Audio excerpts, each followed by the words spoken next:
Suscríbase para aprender gratis sobre normas internacionales de información financiera, NIF completas y pymes. Pero eso sí, quédese hasta el final del video para dominar a las NIF de manera 100% práctica. Vamos a continuar con el cuarto foro temático de cumplimiento cooperativo del Servicio de Rentas Internas con temas de extrema actualidad. Luis Chávez. Luis es un consultor muy reconocido ecuatoriano en normas internacionales de información financiera. Luis nos va a hablar acerca de la nueva NIF 18, que habla de la presentación de estados financieros, pero con algunos cambios interesantes en la exposición de riesgo. Y también nos va a comentar esta diferenciación importante que existe entre lo contable y lo tributario. Creo que es materia de los reconocidos y conocidos impuestos diferidos. Les dejo con Luis Chávez, quien nos va a hablar de la NIF 18. Muy buenas tardes con todos. Es un gusto estar compartiendo en este foro de cumplimiento cooperativo de grandes contribuyentes en la bella ciudad de Manta, con el tema la nueva NIF 18, información a presentar y revelar en los estados financieros y la diferenciación entre las NIF y la tributación. Muy bien, para resaltar este tema, las principales características que trae consigo la nueva NIF 18, le invito a verlo a través de un ejemplo, a través de un gráfico. Nótese a continuación lo siguiente. Para ello, uno de los principales cambios que trae consigo la nueva NIF 18 es una mejor presentación del estado de resultados, diferenciando tres categorías: la de operación, la de inversión y la de financiación. Lo podemos ver a través de este ejemplo que representa a una empresa industrial o comercial. Nótese que aquí tenemos categorizado a lo que es la operación, donde tenemos, por ejemplo, los ingresos de actividades ordinarias, el costo de ventas, otros ingresos operativos, gastos generales y administrativos, gastos de ventas y otros gastos operativos. Es decir, prácticamente lo que corresponde al giro principal del negocio, el giro ordinario del negocio. También cabe destacar que dentro de esta categoría de operación se recogen aquellos ingresos y gastos que no clasifiquen en las demás categorías, es decir, que no clasifiquen en financiación o inversión. Y un aspecto también importante a resaltar aquí es que la nueva NIF 18 requiere un subtotal en particular y es el resultado de operación, lo que conocemos a veces como la utilidad operativa. Nótese que antes aquello no era requerido por las normas internacionales de información financiera. Muy bien, continuando con nuestra categorización, nótese que tenemos a continuación la categoría de inversión. Ahí tenemos, por ejemplo, ganancias por participación en asociadas, en empresas donde la entidad tiene influencia significativa, o otros ingresos de inversiones, es decir, por ejemplo, ingresos que obtengo por alquileres de propiedades de inversión. En este ejemplo que representa una empresa industrial o comercial, los ingresos por inversión representan inversiones que se hacen por separado del giro ordinario del negocio. Por ejemplo, que la entidad sea comercial o industrial y aparte ha invertido en inmuebles que alquila a terceros, propiedades de inversión. Pero eso sí, cabe resaltar que si el giro principal del negocio es invertir en inmuebles para arrendarlo a terceros, si me dedico prácticamente a eso, ya no sería categorizado dentro de inversión, sino que naturalmente iría en la categoría de operación. Muy bien, siguiendo con este ejemplo que representa una compañía industrial o comercial, vemos a continuación la categoría de financiación. Ahí tenemos, por ejemplo, ingresos y gastos por intereses de préstamos y gastos de intereses sobre provisiones. En esta categoría, nótese que tenemos los gastos que provienen de financiamientos y en general los gastos que provienen de provisiones, como por ejemplo los gastos por intereses que se generan del pasivo por jubilación patronal. Cabe destacar que en esta categorización de intereses, por ejemplo, si ya hablamos de una entidad financiera, de un banco que se dedica a captar financiamiento, para colocar financiamiento, ya esos ingresos y gastos por intereses no se presentarían en una categoría de financiación, sino que, lógicamente, corresponden a una categoría de operación. Otro aspecto destacable que vemos aquí dentro de la NIF 18 es que otro subtotal requerido por la norma, nótese, son los resultados antes de financiación e impuesto a la renta, lo que vemos de color naranja. Es decir, esto es un símil de la utilidad antes de intereses e impuestos, que es un indicador financiero importante para los inversores. Como vemos, por último, tenemos el gasto por impuesto a la renta y el resultado del periodo. Muy bien. Otro aspecto importante de la nueva NIF 18 es que en la práctica muchas empresas, cuando preparan su estado de flujo de actividades de operación mediante el método indirecto, nótese que partían de diferentes resultados. Algunas empresas lo hacían desde la utilidad neta, otras lo hacían desde la utilidad antes de impuestos, entre otros. Sin embargo, ahora la nueva NIF 18 crea un mismo punto de partida para todas las empresas al momento de preparar el estado de flujos de efectivo, las actividades de operación por el método indirecto. Ahora, todas las entidades van a tener que partir del resultado de operación, de la utilidad operativa, y esto va a facilitar luego los ajustes por el método indirecto. Será prácticamente más rápido llegar al flujo de efectivo operativo. Muy bien. Y nótese también que en ocasiones las entidades utilizan medidas del rendimiento definidas por la gerencia. Estas son métricas alternativas que se basan en subtotales de ingresos y gastos, es decir, provienen del PIG. Muy bien. Entre estos ejemplos tenemos el resultado de operación ajustado, que es cuando la gerencia decide excluir del resultado operativo ciertos ingresos o gastos que sean inusuales o volátiles, o por ejemplo el famoso EBITDA, las utilidades antes de intereses, impuestos, depreciaciones y amortizaciones. Cuando la entidad comunica estos indicadores públicamente y muestran la visión de la gerencia acerca del rendimiento de la entidad, nótese que la NIF 18 exige que estas medidas o métricas sean reveladas en las notas a los estados financieros. ¿Cómo se calculan? Porque anteriormente no quedaba claro cómo una entidad realmente llegaba a su EBITDA o a su resultado operativo ajustado, por ejemplo. Ahora, este requerimiento de la NIF 18 brindará transparencia y comprensibilidad en esta información. Muy bien. Cabe destacar, por favor, que esta nueva norma, NIF 18, es de aplicación obligatoria a partir del 1 de enero del 2027 para las empresas que apliquen NIF completas. Sin embargo, cuando se presente el estado financiero del 2027, vendrá con las notas comparativas e información comparativa del 2026. Por lo tanto, se recomienda a las empresas, por favor, que se vayan tomando las medidas en los sistemas contables, capacitación e inclusive los organismos de control, también adaptando formularios o requerimientos de información que tengan en cuenta estos requerimientos nuevos de la NIF 18. Porque la información que se presenta en 2027, con la del 2026, la del 2026 también tendrá que ser reexpresada de acuerdo a estos nuevos requerimientos. Muy bien. Y dicho lo anterior, en este foro de grandes contribuyentes, queremos también, por favor, resaltar lo siguiente. Verá, ya en la actualidad, en la época moderna, una empresa no puede recaer en esa distorsión histórica que perduró por más de 30 años, por más de 3 décadas, en la preparación de los estados financieros. ¿Y cuál fue esa distorsión? El hecho de haber utilizado a la normativa tributaria del país, nótese, como si esta fuera la fuente para la creación de políticas contables de una empresa.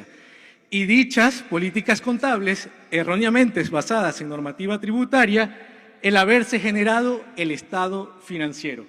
Cabe resaltar que la normativa tributaria no es pensada, no es diseñada para hacer contabilidad o para preparar estados financieros. Cuando se ha tenido la oportunidad de participar, de exponer en foros o en congresos, a esa situación que vemos en la gráfica se la ha denominado a manera de crítica como tributarizar la contabilidad. Tributarizar la contabilidad es cuando en lugar de aplicar las normas NIF no hago eso, sino que en su lugar aplico un parámetro fiscal. Y para muestra un botón, por ejemplo la depreciación. De acuerdo con las NIF, un elemento de propiedad, planta y equipo, por ejemplo un edificio, debe ser depreciado de acuerdo al tiempo que la entidad realmente planea utilizarlo. Y para ello deberá tener su sustento técnico. Por ejemplo, un edificio podría durar 40, 50, 60 o más años. Y por ende, de acuerdo a ese tiempo, debe ser depreciado en los estados financieros bajo NIF, reflejando una realidad económica ¿para quién?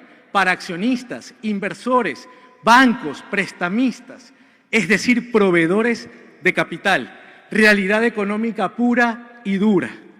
Sin embargo, tributarizar la contabilidad en ese mismo caso sería no aplicar un parámetro técnico al momento de depreciar el edificio, sino que en su lugar se aplica directamente un parámetro fiscal.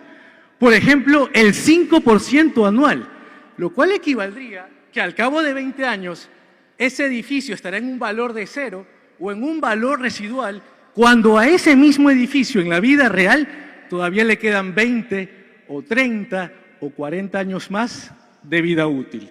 Simplemente se está distorsionando al estado financiero. Se está tributarizando a la contabilidad. Y otro caso de la vida misma, por ejemplo, lo es cuando se tiene que reconocer el gasto para cuentas incobrables o el deterioro del valor. De acuerdo con la normativa internacional, las NIF, debo aplicar el juicio profesional y la mejor información disponible. Y esto en la práctica, en la vida real, requiere que me reúna con el departamento de crédito, cobranzas, cartera o denominación similar que reciba dentro de la empresa. Y de esta manera razonable reflejo la realidad económica sobre qué cartera debo castigar o deteriorar.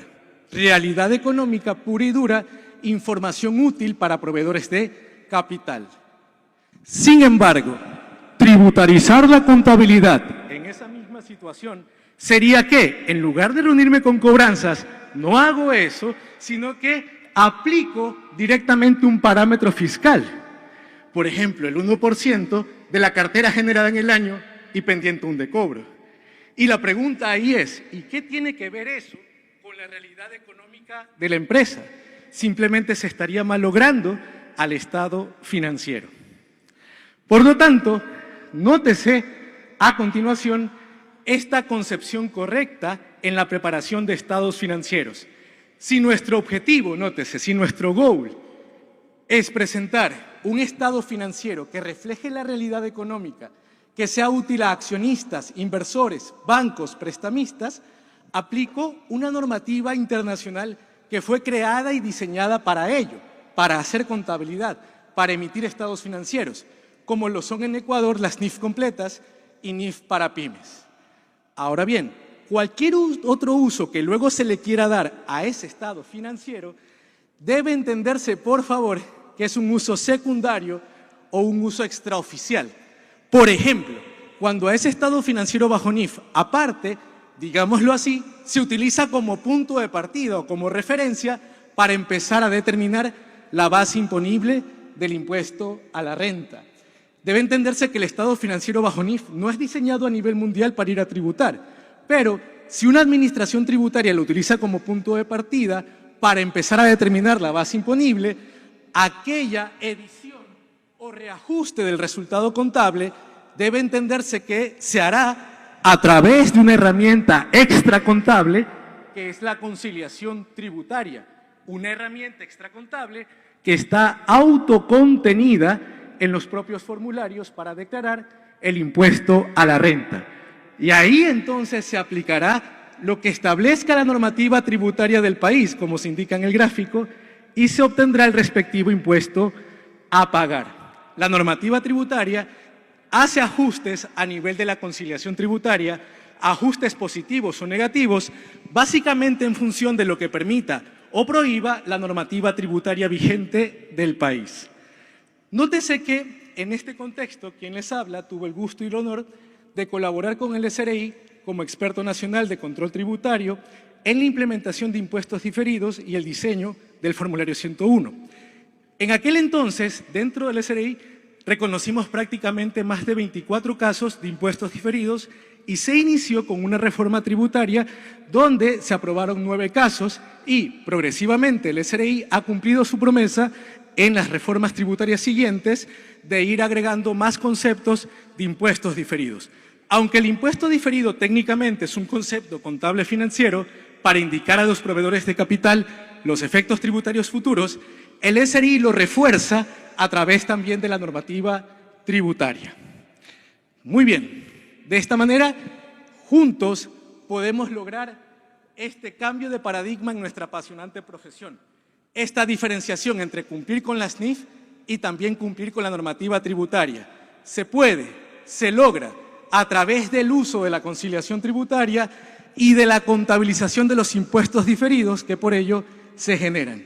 Ambas normas no compiten, no se superponen, más bien se complementan. Y justo estos años que estamos viviendo es el cambio de paradigma para juntos lograr una correcta aplicación de las NIF y su correcto tratamiento tributario. A todos, muchas gracias por su atención. Ahora sí voy a pasar a las preguntas. Efectivamente, como Luis mencionaba, se ha puesto caliente el slide. Una pregunta que salta es, entendemos la aplicación de la NIF 18, su obligatoriedad. ¿Qué pasará con el formulario 101? Luis, sabemos que no trabajas en el SRI, pero si trabajas muy cerca del SRI, ¿se debería reformar? ¿Qué pasa en caso de que no se reforme? ¿Qué debería hacer el contribuyente en caso de que no haya esta alineación? Esa es la pregunta 1. Lo segundo es, ¿cuál es el objetivo de la NIF 18 de reconfigurar la presentación a nivel de EBITDA? ¿Cuál es el objetivo? Y luego, otra pregunta más es, ¿qué tipo de clasificación le damos a las contribuciones por COVID, terremoto, seguridad, etcétera, en la aplicación del estado financiero y su liquidación de impuestos del año 24? Bien, por favor, Luis. Okay. Hola, bueno, muy buenas tardes con todos, excelentes preguntas. En relación a la primera pregunta, sobre la aplicación de NIF 18 y la reestructuración del formulario 101.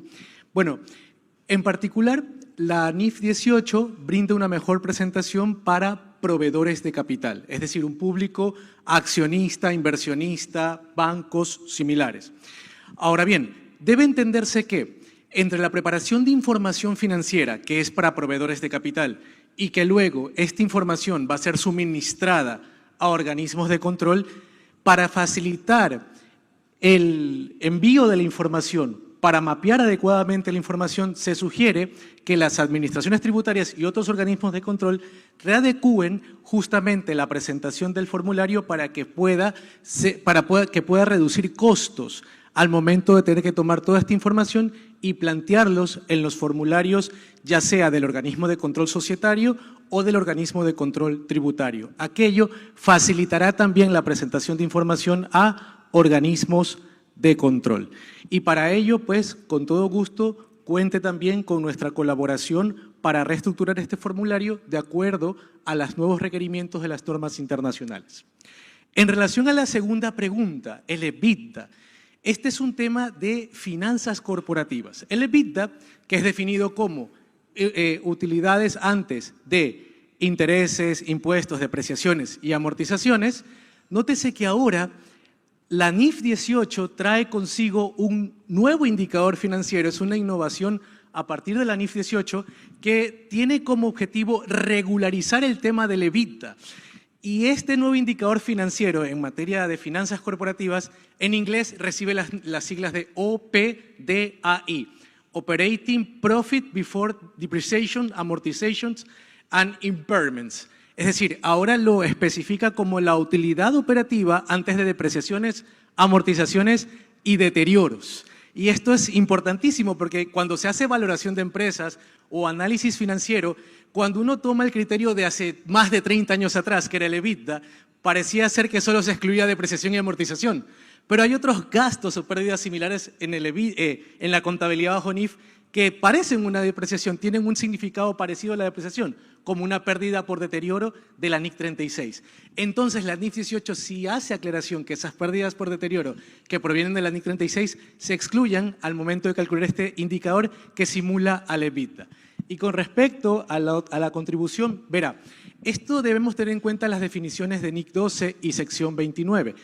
Siempre que queramos registrar como empresa un efecto contable dentro del income taxes, dentro del gasto por impuesto a la renta, dentro de la penúltima línea del estado de resultados, esto debe provenir efectivamente de las utilidades o ganancias que una entidad ha generado dentro de ese periodo.